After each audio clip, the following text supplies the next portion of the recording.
आपको बता दें कि पश्चिम बंगाल की राजनीति में रविवार को उस वक्त हलचल तेज हो गई जब टीएमसी प्रमुख और पूर्व मुख्यमंत्री ममता बनर्जी की गाड़ी पर कथित हमले की खबर निकलकर सामने आई। ममता बनर्जी ने आरोप लगाया कि उत्तर 24 परगना में कुछ असामाजिक तत्वों ने उनकी कार पर बड़े पत्थर फेंके।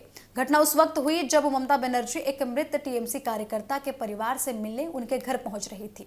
इस दौरान उनके साथ लोकसभा सांसद कल्याण बनर्जी और राज्यसभा सांसद डोला सेन भी मौजूद थे। ममता बनर्जी ने दावा किया कि हमला काफी गंभीर था और अगर गाड़ियों की खिड़कियां खुली होती तो उन्हें गंभीर चोटें भी आती। ममता बनर्जी ने घटना को लेकर पुलिस की मौजूदगी पर भी सवाल उठाए हैं।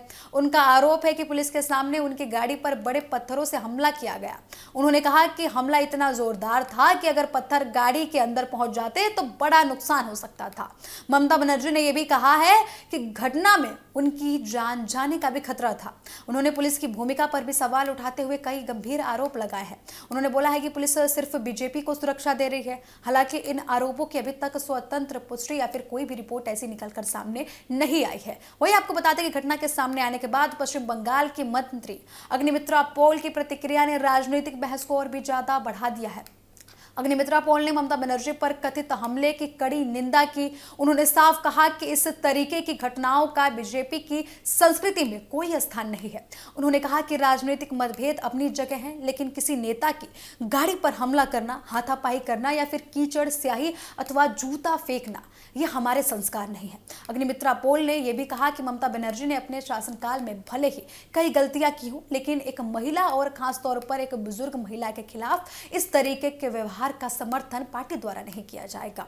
उन्होंने स्पष्ट शब्दों में कहा कि अगर कोई व्यक्ति बीजेपी का नाम लेकर या फिर बीजेपी का प्रतिनिधि होने का दावा करके इस तरीके की हरकत करता है तो ये बिल्कुल ही गलत है।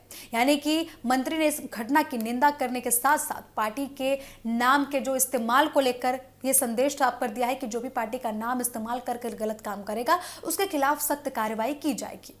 वहीं आपको बता दें कि बीजेपी के प्रदेश अध्यक्ष समीक भट्टाचार्य ने भी घटना से पार्टी को पूरी तरीके से अलग बताया है। उन्होंने कहा कि ममता बनर्जी की गाड़ी पर कीचड़, पत्थर या फिर चप्पल फेंके जाने से बीजेपी का कोई संबंध नहीं है। उनके मुताबिक ये टीएमसी और जनता के बीच की लड़ाई है। हालांकि उन्होंने ये भी कहा कि किसी मुख्यमंत्री या फिर किसी महिला के वाहन पर पत्थर फेंकना बीजेपी बिल्कुल भी इस चीज का समर्थन नहीं करती और उन्होंने ऐसी घटनाओं की निंदा की है और ये बोला है कि ऐसी घटनाओं की पुलिस कार्रवाई होनी चाहिए। आपको बता दें कि समीक भट्टाचार्य ने इसके साथ टीएमसी के शासनकाल को लेकर राजनीतिक टिप्पणी भी की। उन्होंने कहा कि जनता कथित अत्याचारों को भूलती नहीं है। यानी कि बीजेपी की ओर से घटना की निंदा करने के साथ ही टीएमसी सरकार के पुराने कार्यकाल पर भी सवाल उठाया गया। इससे साफ होता है कि यह घटना अब केवल सुरक्षा का मुद्दा नहीं रह गई है, बल्कि पश्चिम बंगाल की राजनीति में आरोप प्रत्यारोप का नया मुद्दा बनता जा रहा है।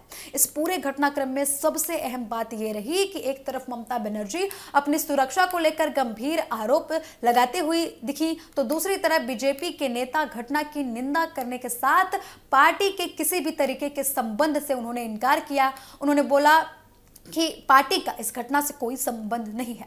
आपको बता दें कि अग्निमित्रा पॉल का बयान खास तौर पर इसलिए महत्वपूर्ण माना जा रहा है क्योंकि उन्होंने साफ कहा है कि राजनीतिक विरोध के बावजूद इस तरीके की हिंसक कार्रवाई स्वीकार नहीं की जा सकती।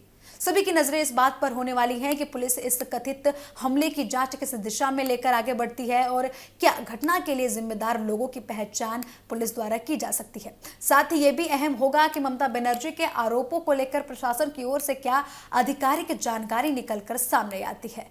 फिलहाल इस घटना ने पश्चिम बंगाल की सियासत में तनाव जरूर बढ़ा दिया है। आपको बता दें कि बीजेपी लगातार ये बोल रही है कि हमने ये नहीं किया है और लगातार ये जनता और टीएमसी के बीच नाराजगी का परिणाम है।